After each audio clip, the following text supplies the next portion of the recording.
Kisah heroik Salman Al-Farisi, pencari kebenaran dari Persia. Pada awal abad ke-6 Masehi, di sebuah desa di Isfahan, Persia, lahirlah seorang anak yang kelak akan mengukir namanya dalam sejarah Islam sebagai Salman Al-Farisi. Salman lahir dalam keluarga yang taat pada agama Zoroastrianisme, di mana ayahnya merupakan seorang pendeta api yang dihormati. Salman tumbuh dalam lingkungan yang kental dengan tradisi dan adat Persia, di mana pemujaan api dianggap suci dan segala bentuk pengetahuan dijaga ketat oleh para pendeta. Namun, sejak usia dini, Salman merasa gelisah dengan keyakinan yang diajarkan kepadanya. Ia merasakan ada sesuatu yang lebih besar dan lebih benar dari sekadar menyembah api.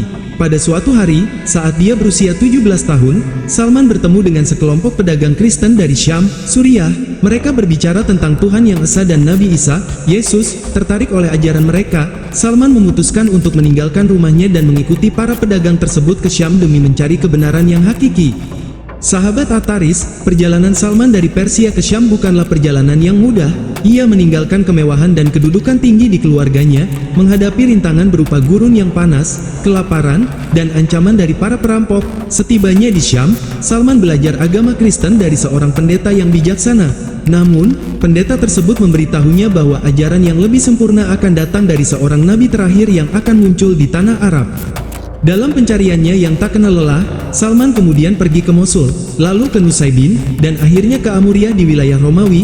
Di sana, ia dijual sebagai budak kepada seorang Yahudi dari Bani Quraizah yang tinggal di Yasrib, Madinah. Meskipun menjadi budak, semangat Salman untuk mencari kebenaran tidak pernah padam. Pada tahun 622 Masehi, Salman mendengar tentang kedatangan Nabi Muhammad SAW di Yasrib.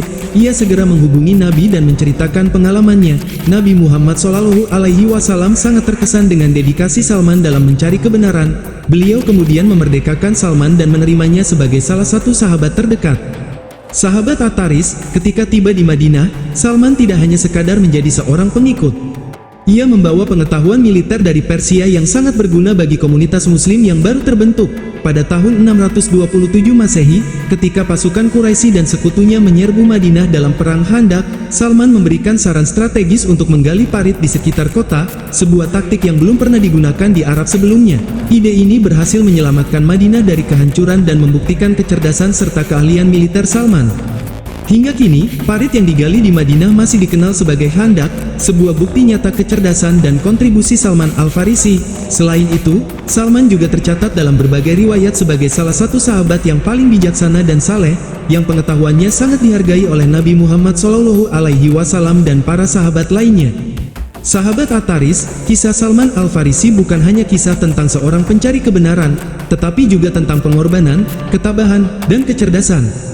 Dari seorang anak pendeta Zoroastrian di Persia, menjadi seorang Kristen, hingga akhirnya menemukan Islam dan memainkan peran penting dalam sejarah Islam, perjalanan Salman penuh dengan liku-liku yang menginspirasi. Fakta mengejutkan yang jarang diketahui adalah bahwa tanpa saran strategis Salman, pertempuran Khandaq mungkin akan berakhir dengan kekalahan besar bagi umat muslim, yang bisa mengubah jalannya sejarah Islam secara drastis. Kisah heroik ini menunjukkan bahwa pencarian kebenaran memerlukan keberanian dan ketekunan yang luar biasa, dan bahwa setiap individu, tidak peduli dari mana asalnya, dapat memberikan kontribusi besar bagi kemanusiaan jika diberi kesempatan dan dukungan yang tepat. Bagi sahabat Ataris, yang ingin menambahkan tentang perjalanan spiritual Salman Al-Farisi, silahkan komen di bawah.